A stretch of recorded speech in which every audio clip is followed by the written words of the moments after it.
புதுச்சேரியில் பிரசித்தி பெற்ற வீராம்பட்டினம் செங்கழனிரம்மன் ஆலய கும்பாபிஷேகம் நடந்த அன்றைய தினமே பழைய தேர் தீப்பிடித்த சம்பவம் பக்தர்கள் மத்தியில் அதிர்ச்சியை ஏற்படுத்தியுள்ளது.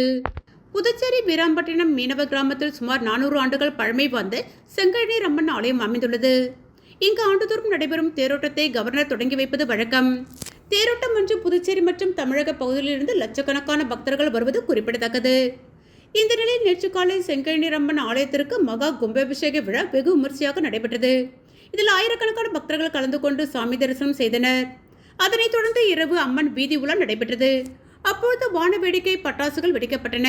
இதில் இருந்து தீப்பொறி கோவில் அருகில் நிறுத்தி வைக்கப்பட்டிருந்த பழைய தேரின் கூரை மீது விழுந்தது. இதனால் கூரை மீது இருந்த கீழ்ச்சி இருந்து சேதமானது. தகவல் அறிந்த புதுச்சேரி தீயணைப்பு வீரர்கள் சம்பவ இடத்திற்கு சென்று தீயை அணைத்தனர். கும்பாபிஷேகம் நடந்த அன்றைய தினமே பழைய தேர் தீப்பிடித்த சம்பவம் பக்தர்கள் மத்தியில் அதிர்ச்சியை ஏற்படுத்தியுள்ளது.